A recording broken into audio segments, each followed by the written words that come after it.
와인잔이 바닥에 떨어지자 붉은색 액체가 마치 피처럼 퍼져나갔습니다. 깨진 유리 조각들이 사방으로 튀었죠. 순간 정적이 흘렀어요. 괜찮아요. 우리는 동시에 말했습니다. 강도윤 회장님은 70세의 나이에도 재빠르게 무릎을 꿇고 유리 조각을 모으기 시작했어요. 저도 황급히 수건을 가져왔죠. 우리 손이 바닥에서 우연히 맞닿았습니다. 그 순간 64살 가정부인 저와 대기업 회장인 그 사이에 흐르던 그 무언가가 더 이상 숨길 수 없는 형태로 변했어요. 이정숙 씨, 나 그대가 좋아요. 회장님의 목소리가 떨렸습니다.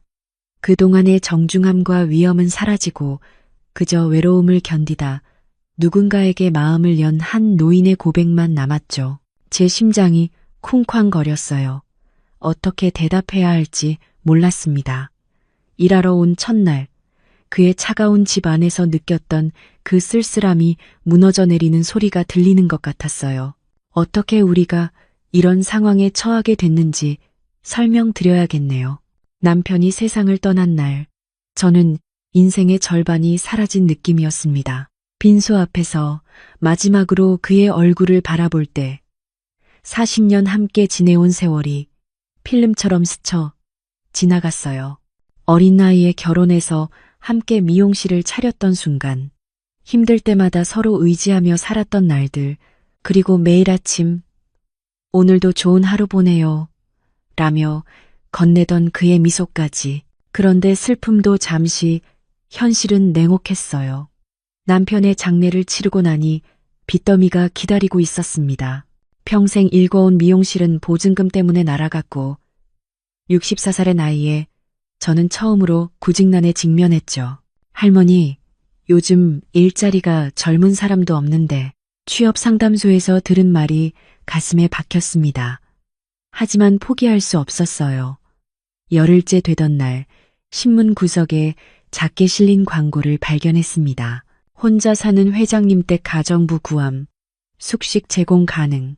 전화를 걸었을 때 수화기 너머로 들려온 목소리는 차분하면서도 권위가 느껴졌어요. 강도윤 회장님이었죠.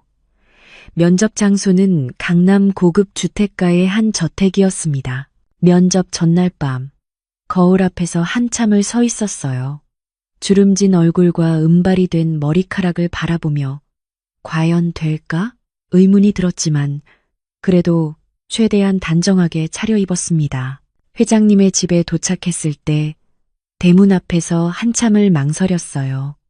이런 호화로운 곳에서 일한다는 게 상상조차 안 됐거든요. 울리는 초인종 소리가 제 불안한 심장 소리와 겹쳤습니다. 문이 열리자 키가 크고 단단한 체격의 노신사가 나타났어요. 70대 초반으로 보이는 그는 세월의 흔적에도 불구하고 여전히 위엄이 느껴지는 모습이었습니다. 회색 수트를 말끔히 차려입은 모습이 오랜 세월 높은 위치에 있었던 사람임을 한눈에 알 수 있게 했어요. 이정숙 씨군요. 들어오세요. 회장님의 집은 바깥에서 본 것보다 훨씬 넓었습니다. 거실의 인테리어는 고급스러웠지만 어딘가 모르게 차가움이 느껴졌어요. 가족 사진 하나 없는 벽, 너무 정돈되어 오히려 생기 없어 보이는 공간이었죠. 마치 오래도록 웃음소리가 사라진 집 같았습니다. 면접은 예상보다 간단했어요. 경력이나 능력보다는 성격에 관한 질문이 많았습니다. 말이 많은 편인가요? 혼자 지내는데 익숙하신가요? 왜 이 일을 하려고 하시나요? 솔직하게 대답했어요. 남편과 사별한 후 혼자 살고 있다는 것, 조용한 성격이라는 것, 그리고 일이 필요하다는 것을요. 회장님은 끄덕이며 마지막 말을 덧붙였습니다. 집안일은 깔끔하게, 불필요한 대화는 삼가해 주세요. 지금 필요한 건 조용한 환경입니다. 그 말투에서 평생 사람들 위해 서온 권위가 느껴졌어요. 솔직히 조금 무서웠죠. 하지만 절박한 상황에서 선택의 여지는 없었습니다. 그렇게 저는 강도윤 회장님의 가정부가 되었어요. 첫 출근 날, 저는 집 구석구석을 파악하느라 정신이 없었어요. 방이 6개나 되는 큰 집이었는데 대부분 사용하지 않는 듯 했습니다.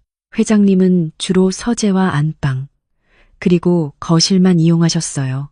옷장을 정리하다 문득 깨달은 게 있었습니다. 여자 옷이 하나도 없었어요.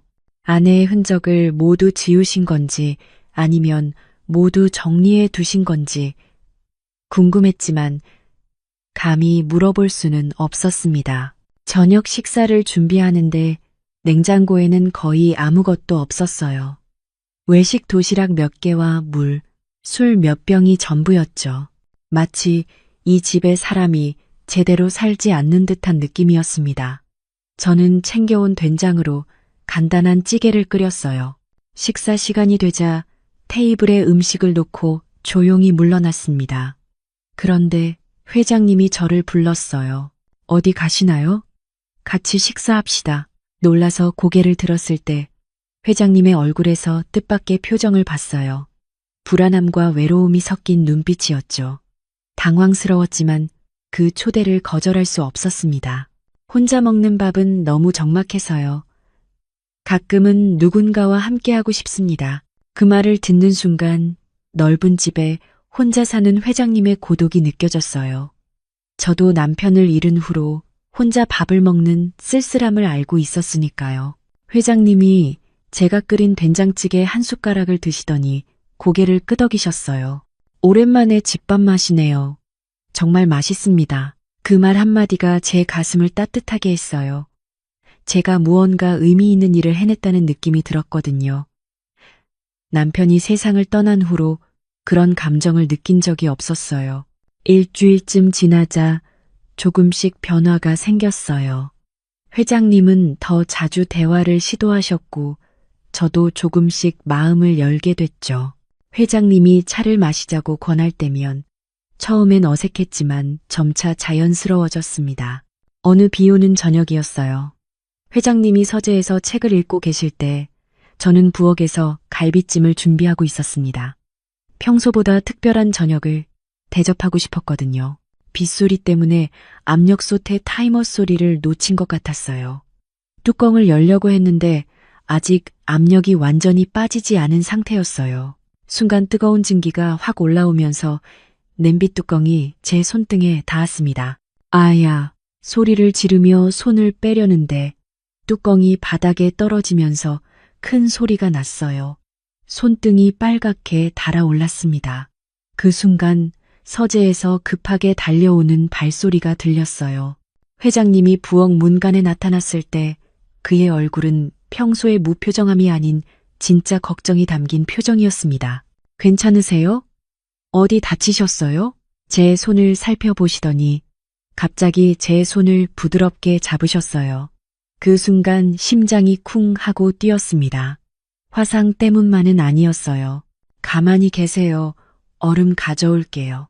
회장님이 냉장고에서 얼음을 가져와 제 손등에 대어주셨어요. 평소의 권위적인 모습이 아닌 다정하고 부드러운 모습이었죠. 그 손길이 얼음보다 더 차가웠지만 이상하게도 제 마음은 따뜻해졌어요. 병원에 가봐야 하는 거 아니에요? 많이 다쳤어요? 저는 괜찮다고 별거 아니라고 했지만 회장님은 계속 걱정하셨어요.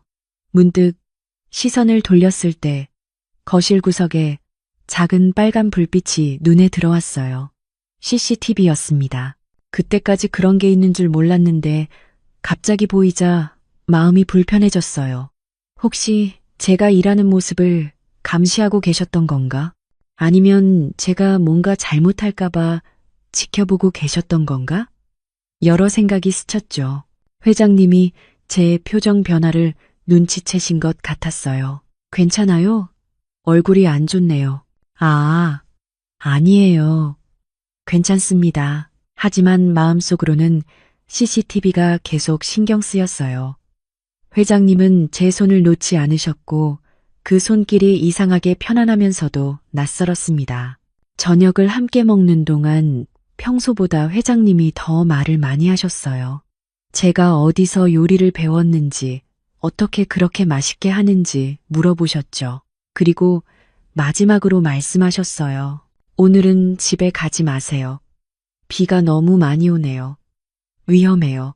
빗소리가 점점 더 커지고 있었어요. 창밖을 보니 하늘이 시커멓게 변해 있었죠. 저는 고개를 끄덕였어요. 사실 이 큰 집에서 하룻밤을 보낸다는 생각에 조금 떨렸지만 비가 너무 세게 내려서 선택의 여지가 없었습니다. 설거지를 마치고 있는데 회장님이 부엌으로 오셨어요. 그리고는 갑자기 말씀하시더군요. 이정숙 씨, 이 나이에도 외롭죠? 너무 갑작스러운 질문에 손을 멈췄어요. 돌아보니 회장님의 표정이 평소와 달랐습니다. 뭔가 슬프고 외로워 보였어요. 네, 외롭죠. 회장님도 그러신가요? 회장님이 천천히 고개를 끄덕이셨어요. 네, 저도 그렇습니다. 아내가 떠난 후로 정말 외롭더군요. 누군가와 이렇게 이야기하는 것조차. 오랜만입니다. 그 순간 부엌에 흐르는 정적이 묘했어요. 빗소리만 들리는 가운데 우리는 서로의 외로움을 인정했습니다. 처음으로 주인과 가정부가 아닌 그저 외로움을 나누는 두 사람으로 마주서 있었어요. 비 오던 밤의 대화 이후 회장님과 저 사이에 뭔가 달라졌어요. 전에는 단순히 주인과 가정부였다면 이제는 서로의 외로움을 이해하는 사이가 된 것 같았습니다. 말없이도 서로를 배려하게 됐죠. 아침에 제가 청소를 하면 회장님은 신발을 벗어놓던 습관을 바꾸셨어요. 저는 회장님이 좋아하시는 음식을 조금씩 연구했고요. 소소한 변화였지만 집안의 분위기가 점점 따뜻해지는 게 느껴졌습니다. 남편과 함께했던 40년의 시간 동안 저는 단 한 번도 다른 남자에게 특별한 감정을 느껴본 적이 없었어요. 그런데 강도윤 회장님의 조용한 배려와 때로는 서툴게 보이는 다정함이 제 마음을 조금씩 흔들고 있었습니다. 이런 감정을 가져도 될까? 밤마다 이불 속에서 스스로에게 물었어요. 남편의 모습이 떠오르면 죄책감도 들었지만 동시에 새로운 감정에 설레기도 했습니다. 어느 금요일 저녁 회장님이 평소보다 일찍 들어오셨어요. 저녁을 준비하고 있는데 부엌으로 오셔서 물으시더군요. 오늘은 무슨 요리예요? 소고기 미역국이에요. 회장님, 건강에 좋을 것 같아서요. 회장님이 미소 지으시더니 갑자기 와인 한 병을 꺼내셨어요. 오늘은 특별한 날이라서요. 무슨 특별한 날인가요? 그냥 당신이 이 집에 온 지 한 달 되는 날이니까요. 작은 축하를 하고 싶어서요. 제 마음이 찡해졌어요. 제가 이 집에 온 날을 기억하고 계셨다니. 평소에는 무뚝뚝하고 말이 없으신 분이 이런 세심한 면이 있으실 줄은 몰랐어요. 식탁에 앉아 저녁을 먹으면서 회장님이 와인을 따라주셨어요. 크리스털 와인잔에 붉은 와인이 채워지는 모습이 왠지 낯설면서도 설레었습니다. 건배합시다. 무엇을 위해 건배하나요? 회장님이 잠시 생각하시더니 말씀하셨어요. 외롭지 않은 이 순간을 위해서요. 그 말에 가슴이 뭉클했어요. 저도 모르게 솔직한 마음이 나왔습니다. 저도 이제는 덜 외로워요. 회장님 덕분에. 와인잔을 들어 올리는데 손이 떨렸어요. 너무 긴장해서인지 아니면 회장님의 시선 때문인지 그만 잔을 놓쳐버렸습니다. 와인잔이 바닥에 떨어지자 붉은색 액체가 마치 피처럼 퍼져나갔어요. 깨진 유리 조각들이 사방으로 튀었죠. 순간 정적이 흘렀습니다. 괜찮아요. 우리는 동시에 말했어요. 회장님은 재빠르게 무릎을 꿇고 유리 조각을 모으기 시작했어요. 저도 급히 수건을 가져와 바닥을 닦았습니다. 우리 손이 우연히 맞닿았어요. 그 순간 시간이 멈춘 것 같았습니다. 회장님의 손은 제가 생각했던 것보다 훨씬 따뜻했어요. 굳은 살이 박힌 손이었지만 그 손길에서 삶의 무게와 함께 부드러움도 느껴졌습니다. 저도 모르게 그 손을 잡고 있었어요. 회장님과 제가 바닥에 무릎 꿇은 채로 서로를 바라봤습니다. 우리 사이에 퍼진 붉은 와인이 마치 우리의 비밀스러운 마음을 드러낸 것 같았어요. 이정숙 씨, 회장님의 목소리가 평소보다 낮고 떨렸습니다. 마치 오랫동안 참았던 말을 꺼내는 것처럼 조심스러웠어요. 내가 미쳤나 봅니다. 그 말에 제 심장이 빠르게 뛰었어요. 이 나이에 이런 감정을 느낄 줄 몰랐어요. 당신이 이 집에 오고 나서부터 아침이 기다려지고 저녁이 설레고 당신이 끓여주는 된장찌개 냄새가 내 삶의 일부가 됐어요. 머릿속이 하얘졌어요. 회장님이 계속 말씀하셨습니다. 처음에는 이게 그냥 외로움 때문인가 생각했어요. 하지만 이정숙 씨, 나 그대가 좋아요. 그냥 누군가가 아니라 당신이어서 좋아요. 그 말을 듣는 순간 마음속에 여러 감정이 교차했어요. 기쁨, 두려움, 혼란, 그리고 행복. 하지만 현실적인 걱정도 들었습니다. 저는 그냥 가정부인데요. 회장님께 어울리지 않아요. 사람들이 뭐라고 할지. 회장님이 제 손을 더 꽉 잡으셨어요. 사람 마음의 신분이 어디 있습니까? 우리가 이 나이에 만난 건 우연이 아니라고 생각해요. 남은 인생 외롭지 않게 함께 했으면 좋겠어요. 저는 고개를 숙였어요. 무슨 말을 해야 할지 몰랐거든요. 한편으로는 회장님의 마음을 받아들이고 싶었지만 다른 한편으로는 이 관계가 가져올 여러 문제가 걱정됐어요. 솔직하게 말해주세요.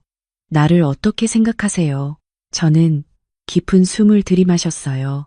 정직하게 말해야 할 시간이었습니다. 저도 회장님이 좋아요. 처음에는 그냥 고용주였는데 시간이 지나면서 회장님의 외로움과 따뜻함을 보게 됐어요. 그리고 제 마음도 조금씩 기울어졌어요. 그 말을 하는 순간 마치 오랫동안 감춰온 비밀을 고백하는 것 같았어요. 회장님의 얼굴이 환하게 밝아졌습니다. 정말요? 진심이에요? 마치 소년처럼 들뜬 모습이 귀여웠어요. 나이 들어서도 사랑은 우리를 다시 젊게 만드나 봅니다. 네, 진심이에요. 우리는 깨진 와인잔 사이에서 바닥에 퍼진 붉은 와인 위에서 서로의 마음을 확인했습니다. 이상한 고백이었지만 우리의 인생처럼 특별했어요. 하지만 동시에 불안함도 느껴졌습니다. 앞으로 어떻게 해야 할지, 다른 사람들은 어떻게 생각할지, 회장님의 가족들은 어떤 반응을 보일지 여러 걱정이 밀려왔어요. 회장님은 제 마음을 읽으신 것 같았어요. 걱정 마세요. 천천히 생각해봐요. 우리에게는 시간이 있으니까요. 하지만 마음만큼은 확실히 해두고 싶었어요. 내가 당신을 좋아한다는 것, 그리고 함께 하고 싶다는 것. 그날 밤 제 방에 누워서 잠이 오지 않았어요. 깨진 와인잔처럼 제 마음도 여러 조각으로 흩어진 것 같았습니다. 하지만 그건 나쁜 것이 아니었어요. 오히려 새로운 시작 같은 느낌이었죠. 회장님과 제가 서로의 마음을 확인한 지 일주일쯤 지났을 때였어요. 우리 관계는 미묘하게 변했습니다. 아직 공식적으로 무언가가 달라진 건 아니었지만 눈빛을 나눌 때마다 비밀스러운 미소가 오갔죠. 하지만 행복한 시간도 잠시 예상치 못한 문제가 생겼어요.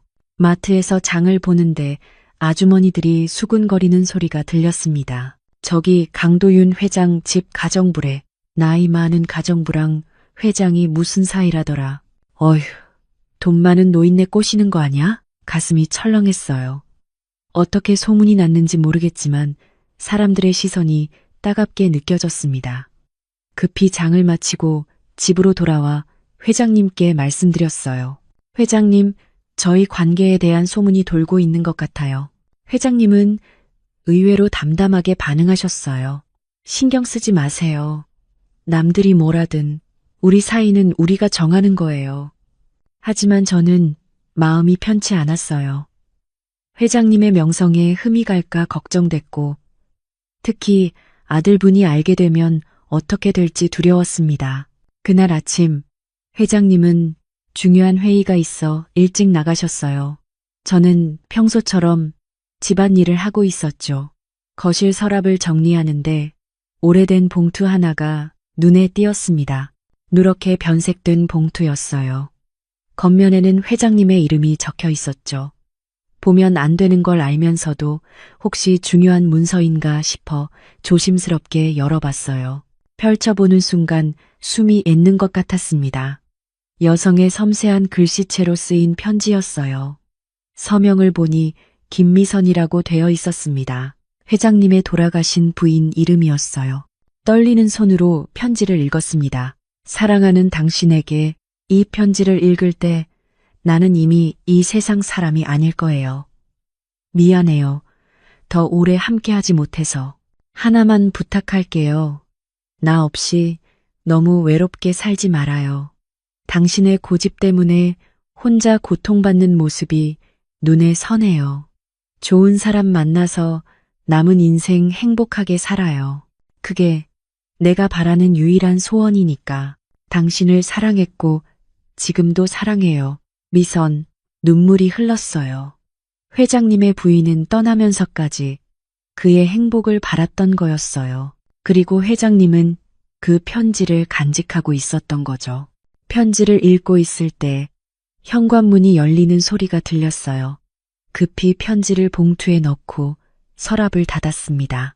하지만 들어온 사람은 회장님이 아니었어요. 젊은 남자가 거실로 들어왔습니다. 키가 크고 회장님을 닮은 모습이었어요. 회장님의 아들 박민재 씨였습니다. 누구세요? 저는 긴장한 목소리로 대답했어요. 안녕하세요. 가정부 이정숙입니다. 민재 씨의 표정이 차갑게 변했어요. 아, 그 유명한 가정부군요. 그 말투에 비꼼이 느껴졌어요. 이미 소문을 들은 게 분명했습니다. 아버지는 어디 계세요? 회의에 가셨어요. 곧 돌아오실 겁니다. 민재 씨는 거실 소파에 앉으며 말했어요. 기다리겠습니다. 공기가 얼어붙는 것 같았어요. 민재 씨의 차가운 시선이 저를 향했고 저는 어색하게 부엌으로 물러났습니다. 1시간 정도 지났을 때 회장님이 돌아오셨어요. 아들을 보고 놀라시는 표정이었습니다. 민재야, 왜 왔니? 미리 연락했으면 좋았을 텐데. 아버지, 할 말이 있어서요. 심각한 이야기요. 저는 자리를 피하려 했지만 민재 씨가 저를 불러 세웠어요.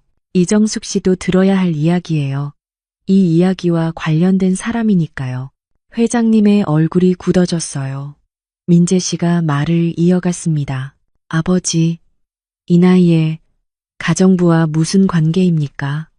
동네에 소문이 다 퍼졌어요. 어머니가 돌아가신 지 얼마나 됐다고 벌써 다른 여자와. 회장님이 말을 자르셨어요. 민재야, 네가 상관할 일이 아니다. 제 체면도 생각해 주세요. 회사에서 사람들이 수군거려요. 아버지의 가정부가 재산을 노린다는 소문도 있어요. 그 말에 가슴이 찢어지는 것 같았어요. 저는 결코 회장님의 재산을 바라고 다가간 게 아닌데 눈물이 나려는 걸 참았습니다. 회장님이 화를 내셨어요. 이정숙 씨는 그런 사람이 아니야.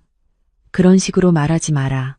민재 씨는 비웃듯 말했어요. 아버지, 눈이 멀었어요. 이 나이에 젊은 여자도 아니고 가정부와 무슨 연인 행세를 하시는 거예요. 저는 더 이상 듣고 있을 수가 없었어요. 떨리는 목소리로 말했습니다.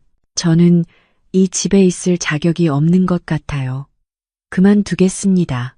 회장님이 놀라서 저를 바라보셨어요. 정숙 씨, 왜 그러세요? 민재 말 때문에 그러는 거예요? 그런 거 신경 쓰지 마세요. 하지만 제 마음은 이미 정해졌어요. 더 이상 회장님께 피해를 주고 싶지 않았거든요. 부인의 편지도 생각났어요.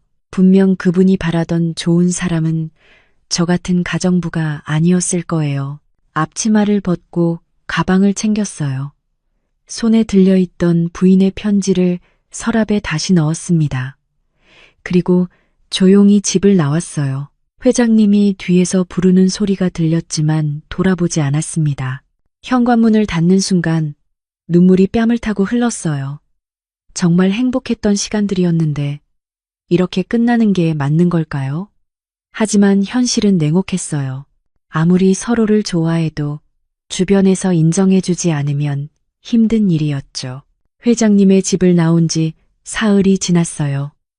하루 종일 창밖만 바라보며 멍하니 앉아 있었죠. 밥맛도 없고 잠도 오지 않았어요. 계속 회장님 생각만 났거든요. 지금쯤 뭘 하고 계실까? 혼자서 식사는 제대로 하고 계실까? 이런 생각들이 계속 머릿속을 맴돌았어요. 간혹 핸드폰을 확인하곤 했죠. 혹시 연락이라도 올까 해서요. 하지만 아무 소식도 없었어요. 친구 성희가 전화를 했어요. 정수가, 요즘 왜 그렇게 우울해? 무슨 일 있어? 아니, 그냥 일을 그만둬서 그래. 자세한 이야기는 할 수 없었어요. 이 나이에 느끼는 이런 감정을 누가 이해해 줄까 싶었거든요. 나흘째 되던 날 저녁, 혼자서 김치찌개를 끓여 먹고 있었어요. 맛이 없었죠. 회장님과 함께 먹던 식사가 그리웠어요.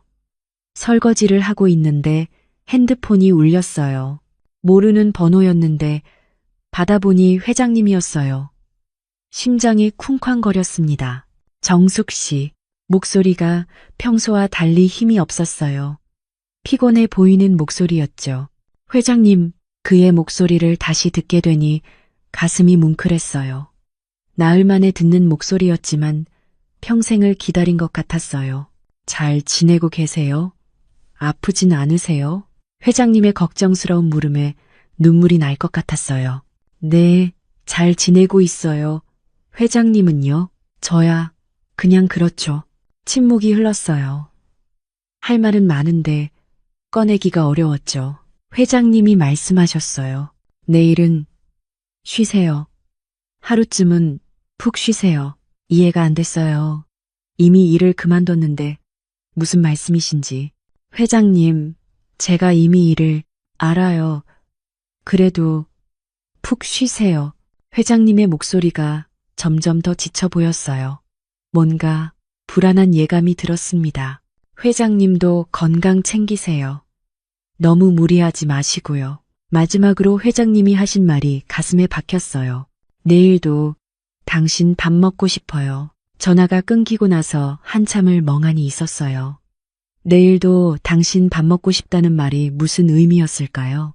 그리워하신다는 뜻인지 아니면 다른 의미가 있는 건지 모르겠지만 왠지 불안했어요. 다음 날 아침, 평소보다 일찍 잠에서 깼어요. 가슴이 답답하고 불안했죠. 뭔가 좋지 않은 일이 일어날 것 같은 느낌이었어요. 오전 10시쯤 핸드폰이 울렸어요. 이번엔 병원에서 온 전화였습니다. 이정숙 씨 되시나요?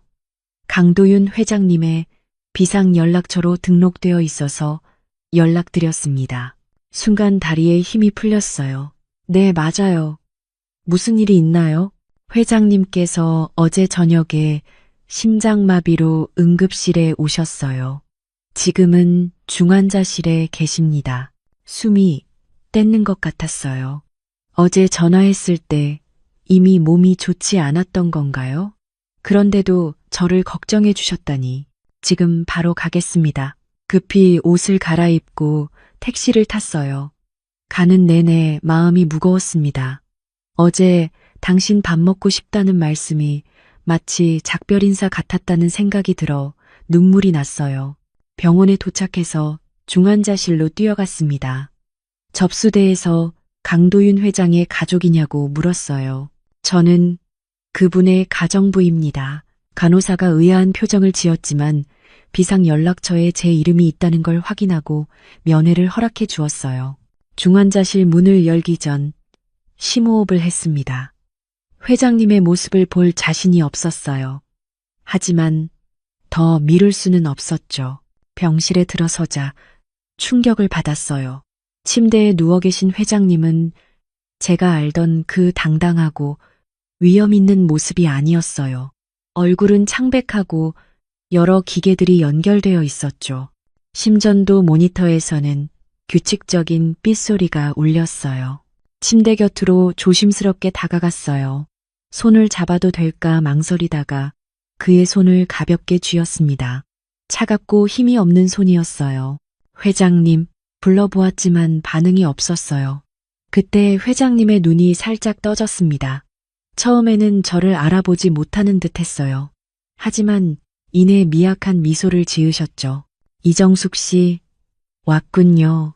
목소리가 너무 작아서 거의 들리지 않을 정도였어요. 심장이 아팠습니다. 네, 왔어요. 왜 연락 안 해주셨어요? 몸이 안 좋으셨으면 말씀해 주셨어야죠. 회장님이 희미하게 미소 지으셨어요. 당신 걱정시키기 싫었어요. 눈물이 왈칵 쏟아질 뻔했어요. 이 나이에 이런 마음을 받는다는 게 얼마나 특별한 일인지. 제 손을 꼭 잡고 있는 그 손길에서 진심이 느껴졌습니다. 그때 병실 문이 열렸어요. 민재 씨가 들어왔습니다. 저를 보자 표정이 굳어졌어요. 여기서 뭐 하세요? 차가운 목소리였지만 예전처럼 화를 내진 않았어요. 병원에서 연락이 와서 민재 씨는 한숨을 쉬더니 말했어요. 어제부터 아버지 상태가 안 좋았어요. 그런데도 계속 당신 얘기만 하셨어요. 당신 찾으라고. 민재 씨의 말에 놀랐어요. 회장님이 저를 그렇게 찾으셨다니. 아버지가 쓰러지기 직전에 당신에게 전화하셨더군요. 그게 마지막 통화였어요. 가슴이 무너지는 것 같았어요. 어제 그 전화가 마지막이 될 뻔했다니. 간호사가 들어와서 면회 시간이 끝났다고 했어요. 하지만 저는 떠날 수가 없었습니다. 회장님을 혼자 두고 갈 수 없었어요. 한 번만 더, 잠깐만 더 있게 해주세요. 간호사는 안 된다고 했지만 제 간절한 눈빛을 보고 잠시만 더 있으라고 허락해 주셨어요. 병실에 민재 씨와 둘만 남게 되었어요. 어색한 침묵이 흘렀습니다. 아버지가 당신을 많이 생각하세요. 민재 씨의 말에 고개를 들었어요. 저는 처음엔 당신을 오해했어요. 아버지의 재산을 노리는 줄 알았죠. 하지만 아버지가 아프시고 나서 깨달았어요. 당신이 진심으로 아버지를 생각한다는 걸. 민재 씨의 말에 눈물이 났어요. 저는 정말 회장님의 재산 같은 건 바라지 않아요. 그냥 같이 있으면 행복했어요. 알아요. 이제 알겠어요. 민재 씨가 자리에서 일어났어요. 오늘 밤 여기 있으실래요? 제가 간호사에게 말해둘게요. 아버지가 당신 곁에 있으면 더 편안해 하실 것 같아요. 너무 의외의 제안이어서 놀랐어요. 하지만 고맙게 고개를 끄덕였습니다. 네, 감사합니다. 민재 씨가 나간 후 저는 회장님 곁에 계속 앉아 있었어요. 손을 잡고 있으니 체온이 점점 따뜻해지는 것 같았어요. 마치 제 온기가 회장님에게 전해지는 것처럼요. 밤이 깊어갈수록 회장님의 상태가 조금씩 안정되는 것 같았어요. 숨소리가 더 규칙적으로 변했고 얼굴에도 조금씩 혈색이 돌아왔습니다. 새벽 2시쯤 회장님이 깨어나셨어요. 제 이름을 부르시며 물을 달라고 하셨죠. 재빨리 물을 드리고 나서 물었어요. 어떠세요? 많이 아프세요? 회장님이 미소 지으셨어요. 약하지만 분명한 미소였죠. 당신이 여기 있어서 괜찮아요. 그 말에 가슴이 뭉클했어요. 회장님이 제 손을 잡으셨습니다. 그리고 말씀하셨어요. 살아서 다시 당신 밥 먹고 싶어요. 그 말을 듣는 순간 눈물이 흘렀어요. 마치 삶에 대한 소망 같았거든요. 함께할 미래에 대한 희망 같았어요. 꼭 해드릴게요. 된장찌개도 끓여드리고 갈비찜도 해드릴 거예요. 밤새 회장님을 지켜보면서 제 마음이 더욱 확고해졌어요. 이 사람 곁에 있고 싶다는 생각, 함께 남은 인생을 보내고 싶다는 마음이요. 세상이 뭐라든 이 마음만큼은 진실이었으니까요. 일주일 후 회장님은 병원에서 퇴원하셨어요. 의사 선생님이 집에서 충분히 쉬시라고 무리하지 말라고 당부하셨죠. 저는 계속 돌봐드리기로 했어요. 민재 씨도 반대하지 않았고요. 집으로 돌아와 회장님을 안방에 모셨어요. 침대에 눕히면서 병원보다는 집이 좋다고 하셨죠. 역시 집이 최고예요. 병원 침대는 너무 불편했어요. 저는 부엌에서 미역국을 끓였어요. 몸이 약하실 때는 미역국이 좋다고 어머니가 항상 말씀하셨거든요. 회장님이 맛있게 드시는 모습을 보니 보람찼어요. 날이 지나면서 회장님의 상태는 좋아졌어요. 혼자서도 걸어 다니실 수 있게 되었고 식욕도 돌아왔죠. 가끔 서재에서 책을 보시기도 하고 간단한 업무 전화도 받으셨어요. 그런데 예전과는 뭔가 달라진 게 있었어요. 회장님이 저를 바라보는 시선이 더욱 따뜻해졌어요. 손을 잡을 때마다 더 오래 붙잡고 계셨고 더 자주 감사하다는 말씀을 하셨습니다. 퇴원 후 2주쯤 지났을 때였어요. 따스한 봄 햇살이 창문으로 들어오는 오후. 회장님이 거실 소파에서 창가 쪽으로 자리를 옮기셨어요. 저에게도 옆에 앉으라고 하셨죠. 이정숙 씨, 이런 질문해도 될까요? 네, 말씀하세요. 회장님이 깊은 숨을 들이쉬셨어요. 내가 죽을 뻔했을 때 가장 먼저 생각난 사람이 당신이었어요.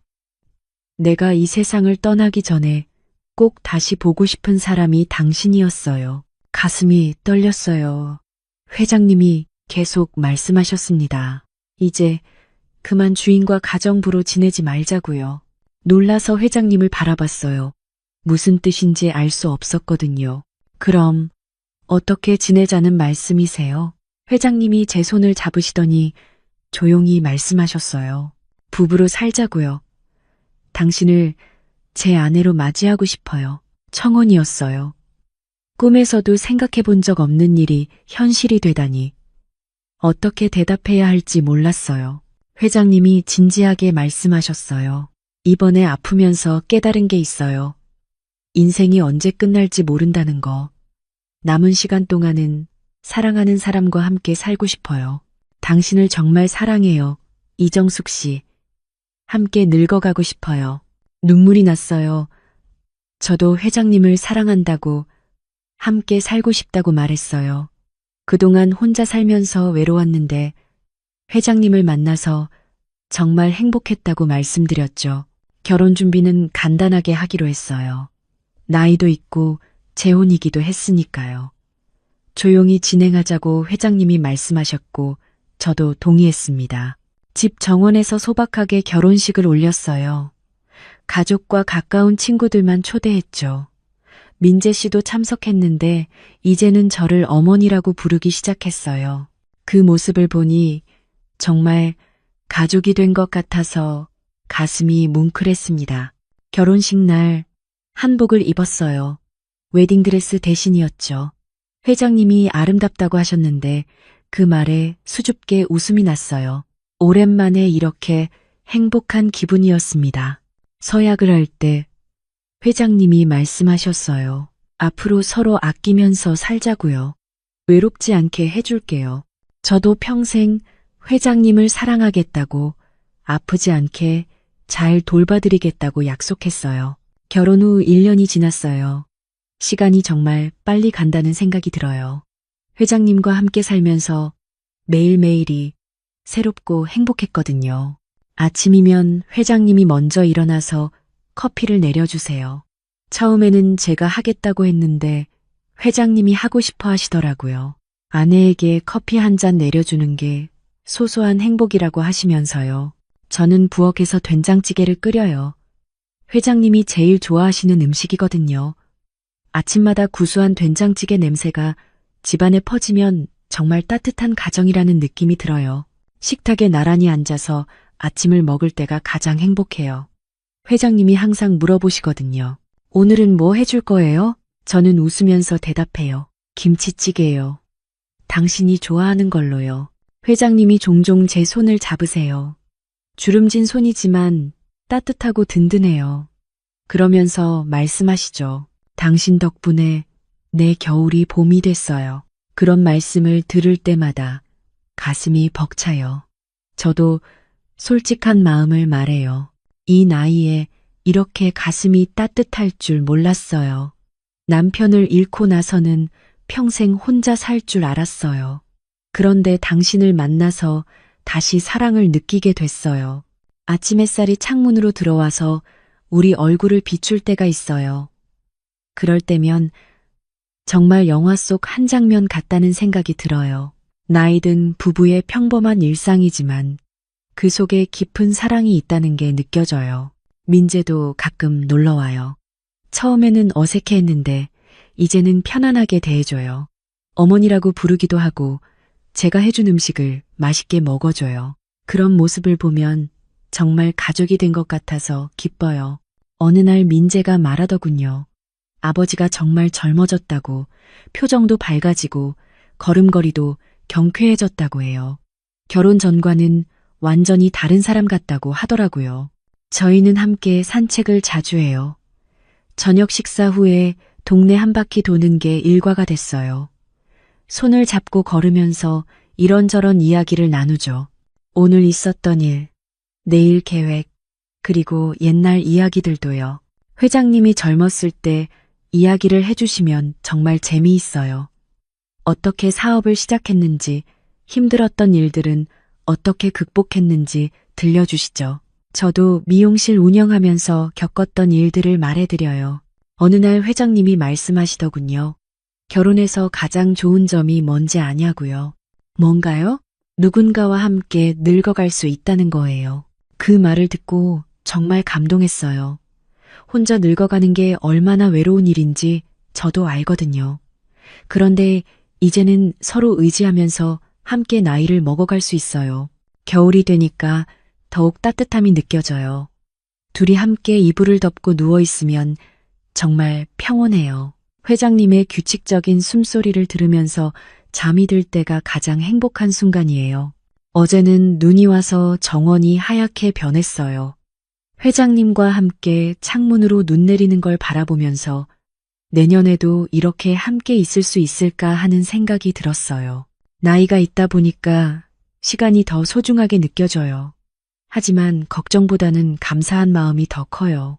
이 나이에 이런 사랑을 만날 수 있어서, 그리고 매일매일 행복을 느낄 수 있어서 정말 고마워요. 오늘 아침도 회장님이 커피를 내려주시고 저는 된장찌개를 끓였어요. 창밖으로 봄 햇살이 들어와서 우리 얼굴을 따뜻하게 비춰주었죠. 이런 평범한 일상이 계속되기를 바라면서 오늘도 행복한 하루를 시작했습니다. 단순한 가정부와 권위적인 회장의 만남으로 시작된 이야기는 외로움을 나누고 서로의 상처를 보듬어주는 아름다운 사랑 이야기가 되었습니다. 나이는 숫자에 불과하고 사랑은 신분과 지위를 초월한다는 것을 우리는 배웠어요. 인생의 황혼기에 만난 사랑이지만 그 어느 때보다도 따뜻하고 진실한 사랑이었습니다.